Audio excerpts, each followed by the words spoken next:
सुप्रभात बच्चों। कक्षा चौथी, विषय हिंदी, उपविषय पाठ 10, हवा चली कविता। पुस्तक का नाम नई गुलमोहर हिंदी पाठ्य पुस्तक। व्याख्यान 3। बच्चों, आज हम व्याख्यान 3 में कविता को सार रूप में जानेंगे। इस कविता में कवि ने हवा के विविध रूपों का सुंदर वर्णन किया है। कवि कहता है कि हवा सर्वत्र निरंतर बहती रहती है। सर्वत्र का मतलब है सब जगह। यह कभी तेजी से चलती है तो कभी अपनी मस्ती में मंद गति से चलती है। हवा जब तेजी से चलती है तब वह मानव जीवन के लिए प्रतिकूल परिस्थितियां पैदा करती है। इसका मतलब है कठिनाइयां पैदा करती है। वह उसकी बनी बनाई व्यवस्था को तहस नहस कर देती है। हर तरफ अजीब सी खलबली मचा देती है। हवा जब सामान्य रूप से चलती है तो मानव जाति एवं प्रकृति दोनों के लिए सुखकारी होती है। ऐसे में वह प्रकृति को और सुंदर बना देती है एवं मानव जाति को रोग मुक्त कर देती है। जब यह विकराल रूप धारण कर लेती है, विकराल का अर्थ होता है बच्चों भयंकर, तो सबकी नज़रों में बुरी बन जाती है और शांति से चलते हुए सबको आनंद से सराबोर कर देती है एवं सबको भली प्रतीत होती है, अच्छी लगती है। अगर हवा नाराज़ हो जाए तो किले एवं शिखर को भी हिलाने की ताकत रखती है। बच्चों, जब हवा नाराज़ हो जाती है इसका मतलब है वह तेज गति से चलने लगती है और किले एवं शिखर को भी हिलाने की ताकत रखती है। इसके प्रकोप से बड़े बड़े महल भी छिन्न भिन्न हो जाते हैं। हवा निडर और चंचल होती है जो हमेशा चलती रहती है। तो बच्चों, हमने जाना कि हवा हमारे जीवन का आधार है और यह अपना कर्म करती रहती है, निरंतर बहती रहती है। कभी तेज चलती है तो कभी धीरे चलती है। इसी प्रकार हमें भी अपने काम को बोझ नहीं समझना चाहिए और अपने कर्म करते रहना चाहिए। अब हम पाठ में आए प्रश्न उत्तर व भाषा ज्ञान के बारे में जान लेते हैं। मौखिक प्रश्न। निम्नलिखित प्रश्नों के उत्तर दीजिए। प्रश्न क, प्रस्तुत कविता के रचयिता का नाम बताइए। उत्तर है प्रस्तुत कविता के रचयिता का नाम श्री योगेंद्र दत्त है। प्रश्न ख, हवा किसको बुहारती है? उत्तर है हवा पहाड़ को बुहारती है। नंबर 1, सही उत्तर के सामने सही लगाइए। क, कविता के आधार पर हवा में क्या नहीं है? नंबर 1, चंचलता। नंबर 2, स्थिरता। नंबर 3, अस्थिरता। तो बच्चों, कविता के आधार पर हवा में स्थिरता नहीं है। यह विकल्प सही होगा। ख, हवा किसको पुकारती है? नंबर 1, गुबार को। नंबर 2, बहार को। नंबर 3, पहाड़ को। सही विकल्प 1 है गुबार को। ग हवा कुछ देर के लिए कहीं भटक जाती है, यानी उसकी मात्रा कम हो जाती है, तो क्या होता है? नंबर 1 प्रसन्नता होती है। नंबर 2 खलबली मच जाती है। नंबर 3 ढूंढने लगते हैं। सही विकल्प 2 है, खलबली मच जाती है। निम्नलिखित प्रश्नों के उत्तर लिखिए। क हवा कहीं बुरी कहीं भली से कवि क्या कहना चाहता है? उत्तर है, जब हवा विकराल रूप धारण कर लेती है, तब सबकी नज़रों में बुरी बन जाती है, और जब शांति से धीरे चलती है, तब सबको आनंद से भर देती है, सबको भली प्रतीत होती है। एक बार पुनः दोहराते हैं। हवा कहीं बुरी कहीं भली से कवि क्या कहना चाहता है? उत्तर है, जब हवा विकराल रूप धारण कर लेती है, तब सबकी नज़रों में बुरी बन जाती है, और जब शांति से धीरे चलती है, तब सबको आनंद से भर देती है, सबको भली प्रतीत होती है। प्रश्न क हवा नाराज हो जाती है तो क्या करती है? उत्तर है, जब हवा नाराज हो जाती है, तब किले शिखर तथा महलों को तितर बितर कर देती है। एक बार पुनः दोहराएंगे।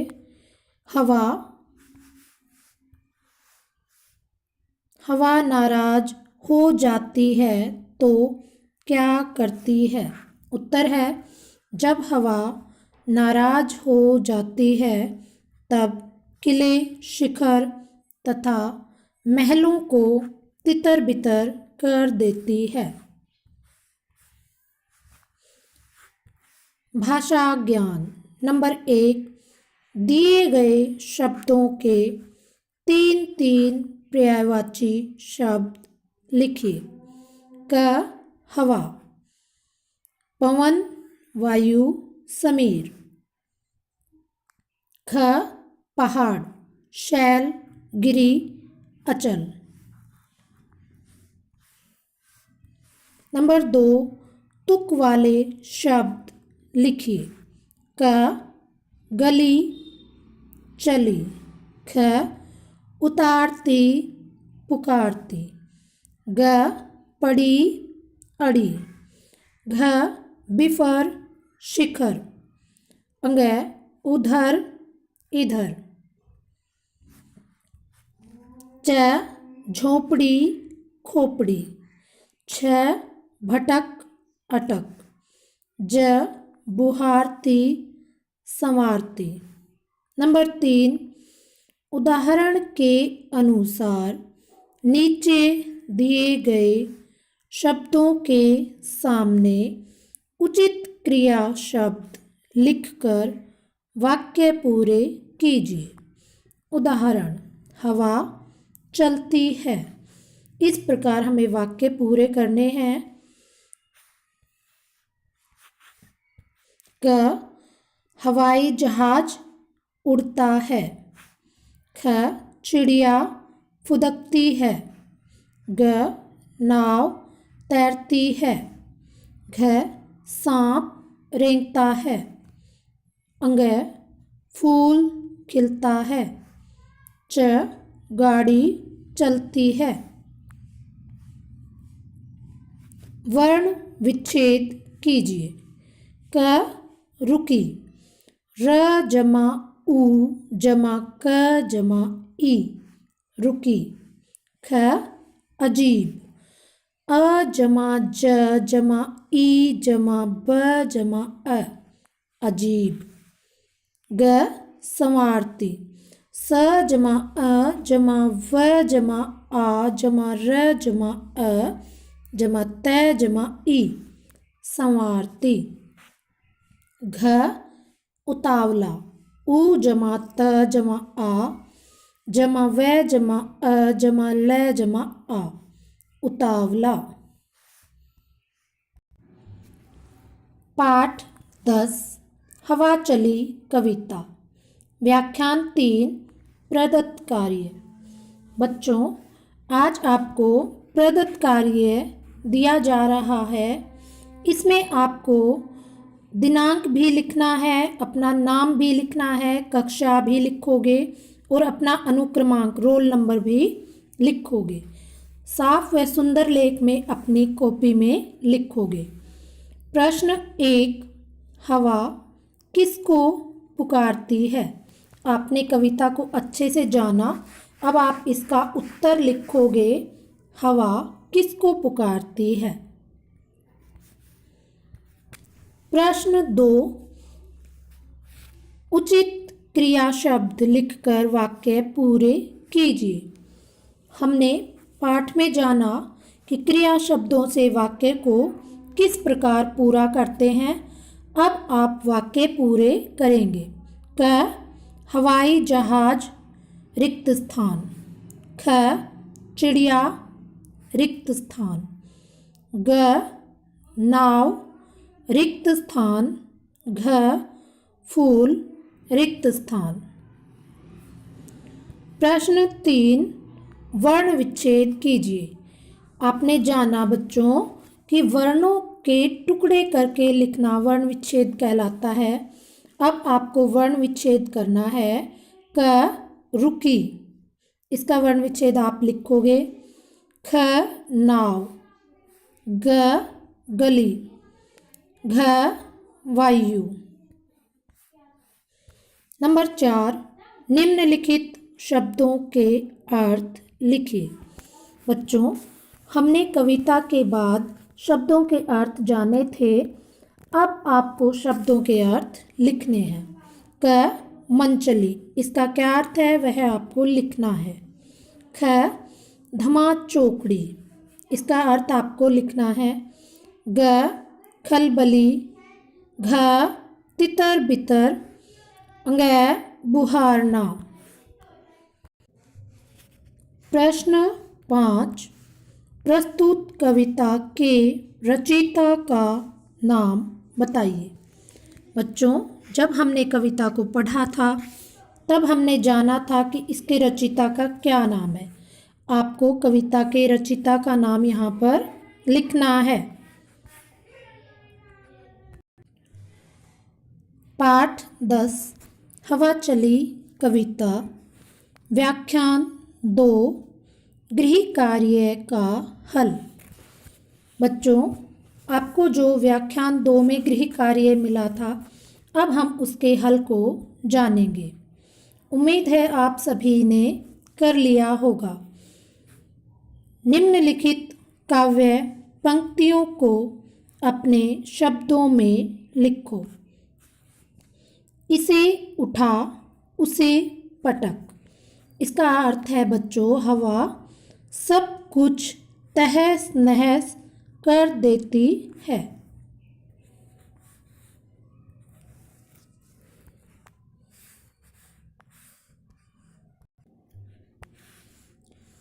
यहाँ अटक, वहाँ मटक। इसका अर्थ है कभी धीरे चलती है तो कभी नाज नखरे के साथ चलती है। इसे सटक, उसे गटक। इसका अर्थ है कभी यह खिसक कर दूर चली जाती है तो हमें बेचैनी सी होने लगती है।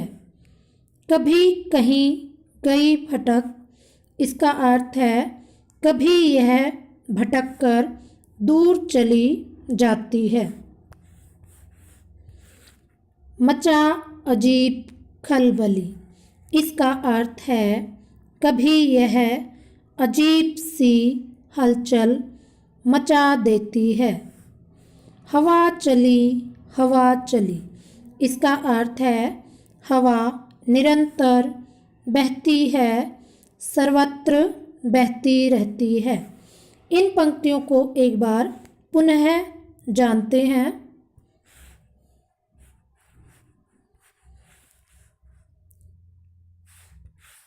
इसे उठा उसे पटक, सब कुछ तहस नहस कर देती है। यहाँ अटक वहाँ मटक, कभी धीरे चलती है तो कभी नाज नखरे के साथ चलती है। इसे सटक उसे गटक, इसका अर्थ है कभी यह खिसक कर दूर चली जाती है तो हमें बेचैनी सी होने लगती है। कभी कहीं गई भटक, कभी यह भटक कर दूर चली जाती है। मचा अजीब खलबली, इसका अर्थ है कभी यह अजीब सी हलचल मचा देती है। हवा चली, इसका अर्थ है हवा निरंतर बहती है, सर्वत्र बहती रहती है। सर्वत्र का अर्थ है बच्चों सब जगह, और निरंतर का अर्थ है लगातार। धन्यवाद।